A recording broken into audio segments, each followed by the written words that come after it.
रख हौसला वो मंजर भी आएगा, प्यासे के पास चलकर समुंदर भी आएगा। थक कर ना बैठे मंजिल के मुसाफिर, मंजिल भी मिलेगा और मिलने का मज़ा भी आएगा। तो स्वागत है आप सभी का आपके अपने यूट्यूब चैनल अपना क्लासेस में। आज की इस वीडियो में हम लोग पढ़ने वाले बिहार बोर्ड कक्षा 10वीं के साइंस का वीवीआई ऑब्जेक्टिव प्रश्न पढ़ने वाले हैं। तो इस मॉडल पेपर में आपको दिख रहा होगा कि 2023 का मॉडल पेपर है, 2023 का मॉडल पेपर है और कक्षा 10वीं का है। तो हम ज़्यादा बातें ना करेंगे और सीधे क्वेश्चन की तरफ आएंगे, क्योंकि अभी आपका समय ज़्यादा बर्बाद नहीं करना है, सीधे अपना स्टडी पर ज़्यादा ध्यान देना है। तो हम आते हैं प्रश्न की ओर। इससे पहले हमने साइंस का कई वीडियो अपलोड कर दिया, science, social science, Hindi, Sanskrit का कई वीडियो अपलोड कर दिया है। अगर आप लोगों ने नहीं देखा है तो उसे भी जाकर देख लीजिएगा, अपना क्लासेस के यूट्यूब चैनल पर जाकर देख लीजिए, क्योंकि परीक्षा की दृष्टि से सभी प्रश्न इंपॉर्टेंट है। तो आपको सभी वीडियो को देख लेना है जिसमें हमने वीवीआई ऑब्जेक्टिव प्रश्न कराया है। आपका पहला प्रश्न है, पवन चक्की से उपयोगी ऊर्जा प्राप्त करने के लिए पवन की न्यूनतम वेग होनी चाहिए। पवन चक्की से उपयोगी ऊर्जा प्राप्त करने के लिए पवन की न्यूनतम वेग कितनी होनी चाहिए? तो 15 किलोमीटर प्रति घंटा होना चाहिए। तो ऑप्शन बी आपका राइट आंसर इसमें हो जाएगा, 15 किलोमीटर प्रति घंटा आप कम से कम होना चाहिए। आपका अगला प्रश्न है, धातुओं में धारावाहक होते हैं। तो धातुओं में धारावाहक कौन होता है? तो मुक्त इलेक्ट्रॉन होता है। ऑप्शन बी आपका राइट आंसर हो जाएगा, धातुओं में धारावाहक होता है मुक्त इलेक्ट्रॉन। ध्यान में रखना है आपको। बढ़ते हैं आगे की ओर। आपका अगला प्रश्न है, कौन रंग है जिसका खतरे के सिग्नल में उपयोग किया जाता है? कौन रंग है जिसके खतरे के सिग्नल में उपयोग किया जाता है? तो आप सभी को पता होगा खतरे का निशान कौन होता है? तो लाल होता है। तो ऑप्शन सी आपका राइट आंसर हो जाएगा, खतरे के, इसमें ज़्यादा कुछ है नहीं, खतरे का निशान लाल रंग ही होता है। तो आपको ध्यान में रखना है। आपका अगला प्रश्न है, किस वर्ण का तरंगदैर्घ्य सबसे अधिक होता है? किस वर्ण का तरंगदैर्घ्य सबसे अधिक होता है? तो लाल का तरंगदैर्घ्य सबसे अधिक होता है। कितना होता है तरंगदैर्घ्य? तो 625 से 740 nm तक होता है इसका तरंगदैर्घ्य। तो सबसे ज़्यादा तरंगदैर्घ्य होता है लाल रंग का। तो आपको ध्यान में रखना है। तो ऑप्शन ए आपका राइट आंसर इसमें हो जाएगा। वहीं अगर पूछ लेता कि जब प्रिज्म से श्वेत प्रकाश को गुजारा जाता है तो 7 रंगों में विभक्त होता है, तो उसमें किस रंग का सबसे अधिक विक्षेपण होता है? तो बैगनी का सबसे अधिक विक्षेपण होता है और लाल का सबसे कम होता है। और इसमें पूछा है कि किस वर्ण का तरंगदैर्घ्य सबसे अधिक होता है? तो लाल का। ऑप्शन ए आपका राइट आंसर इसमें हो जाएगा। बढ़ते हैं आगे की ओर। आपका अगला प्रश्न है, टिंडल प्रभाव प्रकाश की कौन सी परिघटना है? टिंडल प्रभाव प्रकाश की कौन सी परिघटना है? तो आपका राइट आंसर हो जाएगा प्रकाश का परिकर्णन। ऑप्शन डी आपका राइट आंसर हो जाएगा, प्रकाश का परिकर्णन। टिंडल प्रभाव प्रकाश की कौन सी परिघटना है? तो प्रकाश का परिकर्णन। बढ़ते हैं आगे की ओर। आप सभी से निवेदन है कि वीडियो को पूरा देखिएगा, क्योंकि बीच में हम बहुत ज़्यादा इम्पोर्टेंट प्रश्न को डिस्कस करने वाले हैं। बहुत ही इम्पोर्टेंट प्रश्न है, तो वीडियो को पूरा देखिएगा, नहीं तो छूट जाएगा तो बहुत आपका नुकसान होगा। इसीलिए वीडियो को पूरा देखिएगा। बीच में बहुत ज़बरदस्त क्वेश्चन है जिसमें मैं फुल डिस्कशन करने वाला हूँ, तो वीडियो को पूरा देखिएगा। आपका अगला प्रश्न है, निम्न में से किस हाइड्रोकार्बन के 3 आबंध है? निम्न में से किस हाइड्रोकार्बन के 3 आबंध होता है? तो C3H4 का। ऑप्शन सी आपका राइट आंसर इसमें हो जाएगा। C3H4 का जो होता है कि हाइड्रोकार्बन 3 आबंध होता है। बढ़ते हैं की ओर। हाइड्रोकार्बन, आपका अगला प्रश्न क्या है? हाइड्रोकार्बन कौन है? अगला प्रश्न है, हाइड्रोकार्बन कौन है? तो इसमें से हाइड्रोकार्बन आपका हो जाएगा C6H12O6। ऑप्शन बी आपका राइट आंसर इसमें हो जाएगा, हाइड्रोकार्बन है C6H12O6। तो आपको ध्यान में रखना है, हाइड्रोकार्बन C6H12O6 है। आपका अगला प्रश्न है 8 नंबर, निम्न में से कौन सा असंतृप्त हाइड्रोकार्बन है? निम्न में से कौन सा, ये 4 ऑप्शन दिया गया है, इसमें से पूछ रहा है कि ये 4 ऑप्शन में से कौन असंतृप्त हाइड्रोकार्बन है? तो आपका राइट आंसर हो जाएगा C2H4 हो जाएगा। ऑप्शन सी आपका राइट आंसर हो जाएगा। C2H4 क्या है? तो ये एथिलीन है, एथिलीन है। इसका रासायनिक नाम क्या हो जाएगा? एथिलीन, एथिलीन हो जाएगा इसका रासायनिक नाम। और इसका IUPAC नाम हो जाएगा एथेन। आपको ध्यान में रखना है, IUPAC नाम हो जाएगा एथेन। इसे नोट कर लीजिएगा आप। IUPAC नाम हो जाएगा CH4 का एथेन, और इसका C2H4 का रासायनिक नाम हो जाएगा एथिलीन। तो असंतृप्त हाइड्रोकार्बन, इसमें आपका ऑप्शन सी आपका राइट आंसर हो जाएगा। नोट कर लीजिएगा, C2H4 बोले तो ये हो जाएगा एथिलीन, और C2H4 का IUPAC नाम हो जाएगा एथेन। इसे नोट कर लीजिएगा। आपका अगला प्रश्न है, किसी चालक का प्रतिरोध निर्भर करता है, किसी चालक का प्रतिरोध निर्भर करता है किस पर? तो चालक की लंबाई पर भी निर्भर करता है, और चालक के अनुप्रस्थ कांच के क्षेत्र पर भी निर्भर करता है, और चालक की प्रकृति पर भी निर्भर करता है। तो इसका ऑप्शन डी आपका राइट आंसर इसमें हो जाएगा। चालक की लंबाई पर भी निर्भर करता है, चालक के अनुप्रस्थ कांच के क्षेत्रफल पर भी निर्भर करता है, और चालक के प्रकृति पर भी निर्भर करता है। तो आपका प्रश्न था कि किसी चालक तार का निर्भर करता है, तो सभी पर निर्भर करता है। ऑप्शन डी आपका राइट आंसर इसमें हो जाएगा। ऑप्शन डी आपका राइट आंसर हो जाएगा। बढ़ते हैं हमारे की ओर। आपका अगला प्रश्न है, आमीटर को विद्युत परिपथ में कैसे जोड़ा जाता है? आमीटर को विद्युत परिपथ में कैसे जोड़ा जाता है? तो आपका राइट आंसर हो जाएगा श्रेणी क्रम में जोड़ा जाता है। आमीटर को विद्युत परिपथ में श्रेणी क्रम में जोड़ा जाता है। ऑप्शन ए आपका राइट आंसर इसमें हो जाएगा, ऑप्शन ए। अगर बात कर लें, अगर आपसे पूछ ले कि घरों में जो वायरिंग होता है, घरों में जो वायरिंग होता है वह किस क्रम में होता है? तो वह समानांतर क्रम में होता है। हमेशा पूछा जाता है, आपको ध्यान में रखना है कि घरेलू वायरिंग किस प्रकार में की जाती है? तो समानांतर क्रम में की जाती है। आपको ध्यान में रखना है, घरेलू वायरिंग समानांतर क्रम में होता है। तो आपको ध्यान में रखना है, ये पूछा जाता है, इसीलिए मैंने आपको बता दिया है, नोट कर लीजिएगा। बढ़ते हैं हमारे की ओर। आपका अगला प्रश्न है, घरेलू वायरिंग में 3 तार होते हैं, विद्युतमय, उदासीन, भू संपर्कित। तो इन तारों का रंग होता है। तो आपका राइट आंसर हो जाएगा काला होता है, लाल होता है और हरा होता है। सॉरी, लाल होता है और काला होता है और हरा होता है। ऑप्शन सी इसमें आपका राइट आंसर हो जाएगा। जो विद्युतमय तार होगा जिसमें करंट जाएगा वो लाल होगा, और काला जो होता है वो उदासीन होता है, और जो मतलब कि भू संपर्कित तार होता है वह हरा होता है। देखिएगा, धरती में जो तार जाता है वो हरा होता है, धरती भी हरा होता है, इसलिए भू संपर्कित तार होता है हरा। तो आपको ध्यान में रखना है, लाल, काला और हरा इसमें हो जाएगा। घरेलू वायरिंग में 3 तार का प्रयोग किया जाता है, विद्युत में, उदासीन और भू संपर्कित तार। तो इन तारों का रंग होता है लाल, काला और हरा। आपको ध्यान में रखना है। बढ़ते हैं हमारे की ओर। अगर आपको नोट करना होगा ना तो वीडियो को रोक के नोट करते हुए चलिएगा। चुंबक के भीतर चुंबकीय क्षेत्र रेखाओं की दिशा होती है। चुंबक के भीतर चुंबकीय क्षेत्र रेखाओं की दिशा कैसी होती है? तो आपको ध्यान में रखना है कि वो दक्षिण ध्रुव से उत्तर ध्रुव की ओर होता है, नॉर्थ और साउथ होता है। नॉर्थ और साउथ, सॉरी, साउथ और नॉर्थ होता है। साउथ यानी दक्षिण हो जाएगा, नॉर्थ यानी उत्तर हो जाएगा। आपको ध्यान में रखना है, एस से साउथ, एन से नॉर्थ हो जाएगा, यानी दक्षिण ध्रुव से उत्तर ध्रुव की ओर होता है। चुंबक के भीतर चुंबकीय क्षेत्र रेखाओं की दिशा क्या होती है? तो दक्षिण ध्रुव से उत्तर ध्रुव की ओर होता है। ऑप्शन बी इसमें आपका राइट आंसर हो जाएगा 12 का। बढ़ते हैं की ओर। सभी प्रश्न पूछा जाता है, इसीलिए मैं आप सभी का ऑब्जेक्टिव प्रश्न का VVI ऑब्जेक्टिव प्रश्न करा रहा हूँ। ये सभी प्रश्न पूछे जाते हैं, तो आपको इसे अच्छी तरीके से नोट करते हुए चलना है, और इसे याद कर लीजिएगा नोट करके। जल विद्युत संयंत्र किस ऊर्जा को विद्युत ऊर्जा में रूपांतरित करता है? जल विद्युत संयंत्र किस ऊर्जा को विद्युत ऊर्जा में रूपांतरित करता है? तो स्थितिज ऊर्जा। जल विद्युत संयंत्र जो होता है स्थितिज ऊर्जा को, मतलब कि स्थितिज ऊर्जा में रूपांतरित करता है। जल विद्युत संयंत्र विद्युत ऊर्जा को रूपांतरित करता है स्थितिज ऊर्जा में। आपको ध्यान में रखना है, इसे थोड़ा अच्छा से समझिए। जल विद्युत संयंत्र, जब आप देखिएगा जो बड़ा बड़ा डैम होता है उसमें क्या होता है कि नीचे टरबाइन लगा रहता है। जल विद्युत संयंत्र जो होता है डैम बना रहता है, उसमें नीचे टरबाइन लगा रहेगा।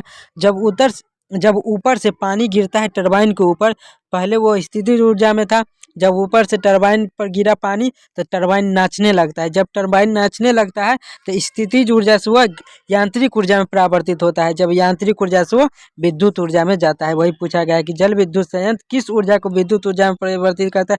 तो स्थितिज ऊर्जा को विद्युत ऊर्जा में परावर्तित करता है। तो आपको ध्यान में रखना है।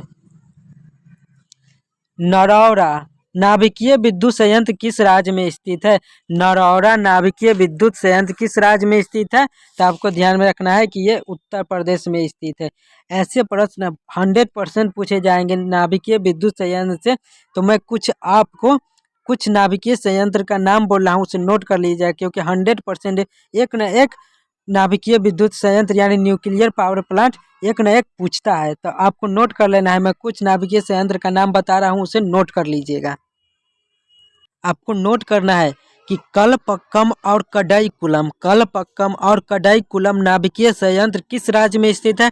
तो ये दोनों तमिलनाडु में स्थित है। इसे नोट कर लीजिएगा, क्योंकि कुछ भी पूछेगा नाभिकीय विद्युत संयंत्र से तो एक न एक तो जरूर पूछेगा। तो इसे नोट कर लीजिएगा। 4-5 में लिखा रहा हूँ, इसे नोट कर लीजिएगा। तो जो भी पूछेगा आपको उत्तर दे देना है, क्योंकि 1 नंबर का भी बहुत महत्व रहता है। तो आपको नोट कर लेना है। कलपक्कम और कडाईकुलम हो गया, तमिलनाडु राज्य में स्थित है। काकरापार परमाणु ऊर्जा संयंत्र किस राज्य में है? तो ये गुजरात में है। काकरापार परमाणु ऊर्जा गुजरात में स्थित है, नोट कर लीजिएगा। तारापुर परमाणु विद्युत संयंत्र, दारापुर नाभिकीय विद्युत संयंत्र किस राज्य में स्थित है? तो महाराष्ट्र में स्थित है, और सबसे पुराना नाभिकीय विद्युत संयंत्र है। तारापुर महाराष्ट्र में हो जाएगा। और कैगा नाभिकीय विद्युत संयंत्र किस राज्य में स्थित है? तो कर्नाटक में स्थित है। आपको ये भी नोट कर लेना है, कैगा नाभिकीय विद्युत संयंत्र कर्नाटक राज्य में स्थित है। और रावत भाटा नाभिकीय विद्युत संयंत्र यह राजस्थान में स्थित है। रावत भाटा नाभिकीय विद्युत संयंत्र किस राज्य में स्थित है? तो राजस्थान में स्थित है। इस सभी बातों को वीडियो को रोक कर इसे नोट कर लीजिएगा, क्योंकि कुछ भी पूछेगा तो आप इसे अच्छी तरीके से सॉल्व कर दीजिएगा। हम बढ़ते आगे की ओर।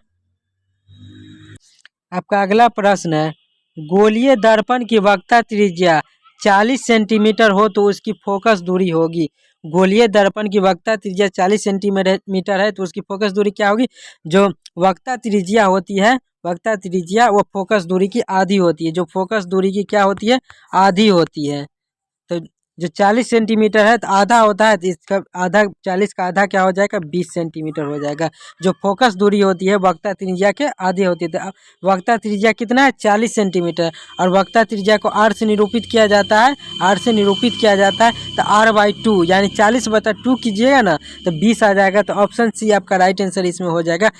इतना ध्यान रखना है कि वक्रता त्रिज्या जो होती है फोकस दूरी होती है वक्रता त्रिज्या के आधी होती है। इतना ध्यान रखिएगा कि फोकस दूरी जो होती है वक्रता त्रिज्या के आधी होती है। आपको ध्यान में रखना है। F बराबर हो जाएगा r/2। ये भी प्रश्न पूछता है कि F बराबर r/2 फोकस दूरी होता है वक्रता त्रिज्या के आधी।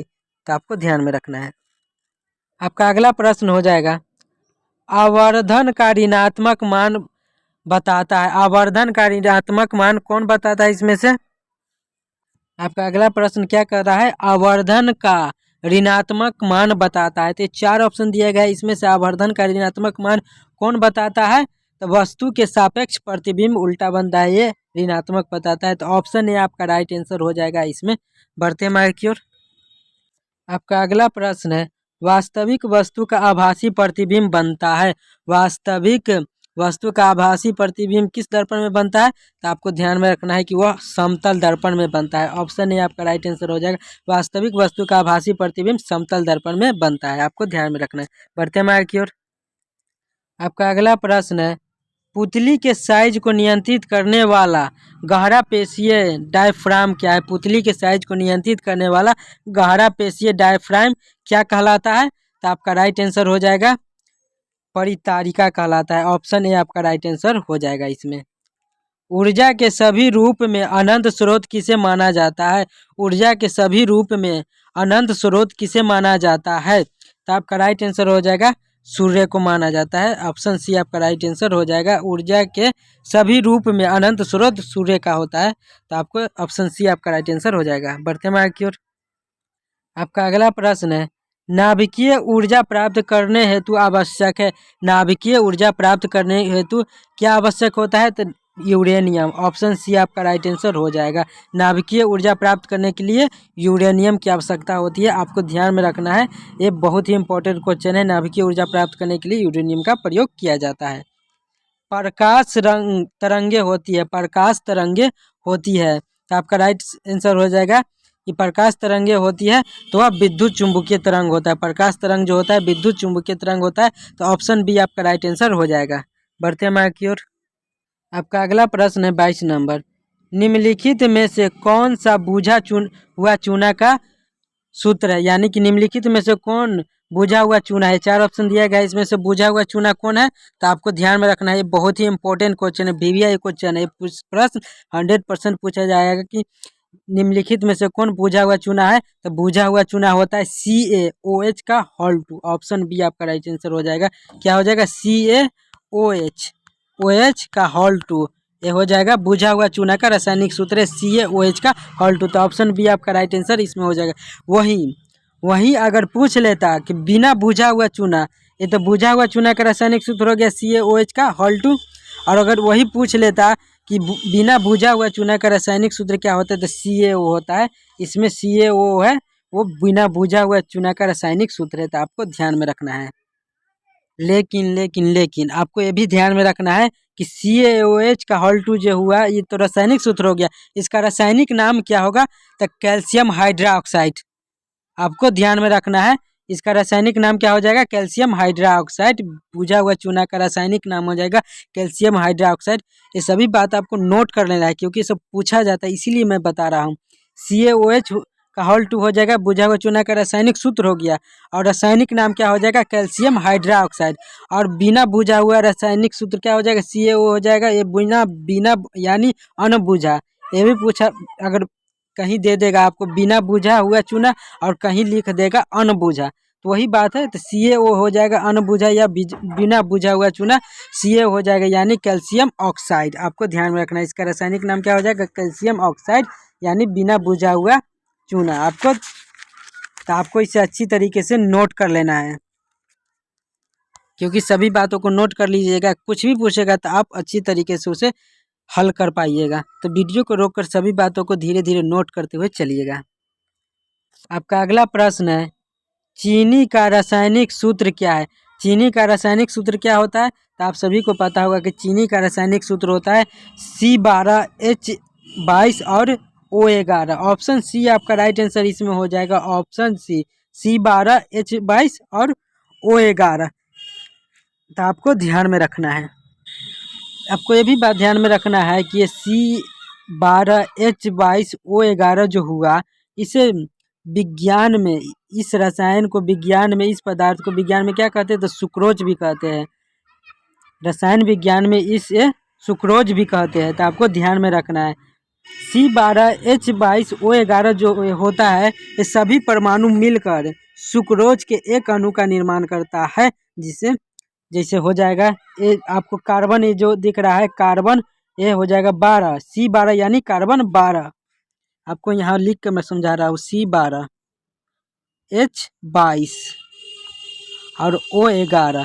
तो इसमें जो C हो गया, ये कार्बन हो जाएगा, कार्बन 12, हाइड्रोजन 22 और ऑक्सीजन 11, ऑक्सीजन 11, हाइड्रोजन 22। तो आपको ध्यान में रखना है, ये सभी होते हैं कार्बन के परमाणु होते हैं सभी, C12 और H22 और O11। तो चीनी का रासायनिक सूत्र ऑप्शन सी इसमें आपका राइट आंसर हो जाएगा। बढ़ते मार्क की ओर। आपका अगला प्रश्न 24 नंबर। विद्युत फ्यूज काम करता है, विद्युत फ्यूज काम करता है, विद्युत फ्यूज काम करता है। तो आपका राइट आंसर हो जाएगा धारा के ऊष्मीय प्रभाव पर काम करता है। विद्युत फ्यूज किस पर काम करता है, तो धारा के ऊष्मीय प्रभाव पर। ऑप्शन ए आपका राइट आंसर हो जाएगा इसमें। तो साथियों, ये था बिहार बोर्ड कक्षा 10वीं का VVI ऑब्जेक्टिव क्वेश्चन है, साइंस का VVI ऑब्जेक्टिव क्वेश्चन था, जिसे हमने आपके साथ साझा किया है। अगर वीडियो थोड़ी सी भी अच्छी लगी बंधुओं, तो प्लीज़ चैनल को सब्सक्राइब कर दीजिएगा और वीडियो को लाइक कर दीजिएगा। और अंत में एक छोटा सा प्यारा सा कमेंट जरूर कर दीजिएगा, जिससे हम लोगों को पता चले कि आपको वीडियो कैसा लगा और आपको किस तरह का वीडियो चाहिए। तो एक कमेंट भी ज़रूर कर दीजिएगा। अगर आप चैनल पर नए हैं तो चैनल को सब्सक्राइब जरूर कर दीजिएगा। आप सभी से निवेदन है। मिलते हैं नेक्स्ट वीडियो में। जय हिंद।